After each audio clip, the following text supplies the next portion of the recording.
someone is bringing back to the question that you asked immediately. You said, how did ODM lose the last election? There's a question that I should ask you. Well, let me say this. ODM never lost at the last election. ODM was robbed of victory, now twice. How? Because the figures are there. You know, there are 1.6 million votes that could not be accounted for. Or, put it the other way, the presidential votes as cast were more in numbers than the combined parliamentary votes, than the combined governors' votes, than the combined senators' votes. They should have been equal or close to equal. But there was a huge difference between the presidential vote and these ones. You cannot tell me that some people got into the ballot the ballot area and voted only for the president and left all the others. Possible? No. I remember being given 6 in a bundle. Yeah, probably not interested in the other 5. No. Just interested in the presidential. We should have seen that. But why is it that even that one happened in certain areas and not in certain areas? Well, certain areas clearly wanted the presidency more than... And didn't care about their MPs? Yes. No. Certainly. It doesn't sell. It doesn't sell. So that is the question up to now, which has not been sorted out by IABC. How come the presidential votes, if you add them, is not equivalent to the governor's vote, if you add them? Not equivalent. And all these others seem to be almost equal. How come people were voting for governor and voting for MP? It doesn't add up. It doesn't make sense. Mheshimiwa, do you know you're being blamed for the tyranny of numbers? Why are we being blamed? You. For you what? are being blamed. For what? That your areas where code are supposed to be strong, you could not issue identity cards to areas where code was strong. You've heard that. I've heard of that propaganda again. You know, people don't want to be truthful. You know, after something happens like this, you must look for a scapegoat, somebody to blame and all that rubbish. But the real situation was this, that for almost 1 year, IDs were not being issued.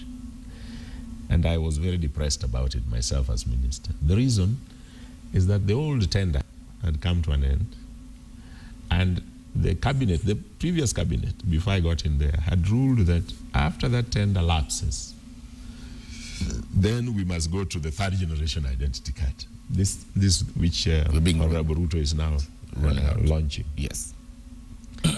And the 3rd generation ID was at the infancy when I got in there. And we tried to navigate the procurement process, which took us 2 years. And then it came back to us. And they said, you start again. Those are the treasury. And then now, we cannot issue IDs because this old contract has ended. We cannot go to the 3rd generation because the procurement is not complete. And we are stuck. You remember there was a time where I was saying we can't issue IDs because of that. Eventually, of course, the cabinet resolved it after almost 1 year. And we started. And the money was provided in the budget, and we went all over. I think we even increased the number of officers. We increased the number of centers for issuing IDs. We had enough materials everywhere. And we even gave some little money for mobile registration because officers were moving from village to village and school to school. But some young people just didn't come out. If they came out few. And I can tell you that some registration officials went to areas they could only get 5 people coming out. But whenever I went round, and I went round in many, many constituencies, urging people to come out. Whenever I went around, they would come in large numbers. After that, the officers would tell me, no, they are not coming. And even when we issued the IDs, they didn't collect them. And even when they collected them, they didn't register. And even when they registered, they didn't vote. They didn't vote. In the end, you would agree then that you lost the election, because these are 2 different things. There's areas that registered, got IDs, and voted. No, let me tell you this, and that is also propaganda. I have the figures. As a minister, I had the figures, and today I want to own up. Please. In the projections that we had in every region, In the projections that we had in every region, Nyanza doubled the projections in registration. Okay. And Central, which you thought did very well, did do as well. So where did those numbers come from? So, no, the numbers were there of the people who registered. Yes. But on the projections of how many people we were going to register in that year, who needed to be registered, Nyanza did double. So Nyanza should not complain for having been left out. In fact, they registered even more. But still there was a lot to, if they wanted to register more, they could have, because there were quite a few who never came out. What we should do as Kenyans is that we should register continuously, because it is available. Even now, I think, it is available. Register continuously. Don't wait until...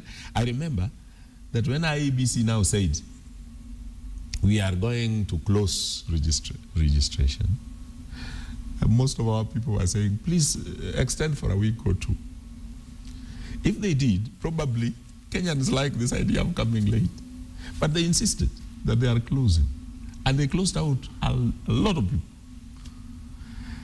If we could just change our attitude and register not because we are going to vote, but register because we need the identity card as a national duty, then I think we wouldn't even have this problem.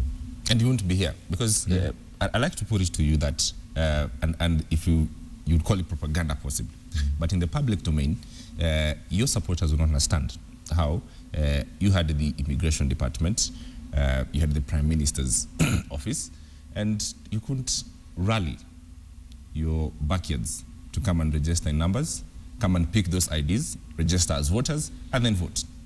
That is something that you must own up, that you didn't do too well. No, I think we did. In fact, all the IDs that were produced, we gave to the chiefs. And the chiefs worked with them from barasa to barasa, from funeral to funeral, sometimes from door to door. In fact, if you asked the officer who was in charge of Nyanza, Mr. Onyango, he was working with those things from estate to estate in Kisumu. Something which should not happen. Why should a public officer come to your door to give you your ID or put it in your pocket? It is a national responsibility which we must learn and not blame anybody for it. If you didn't register, blame yourself.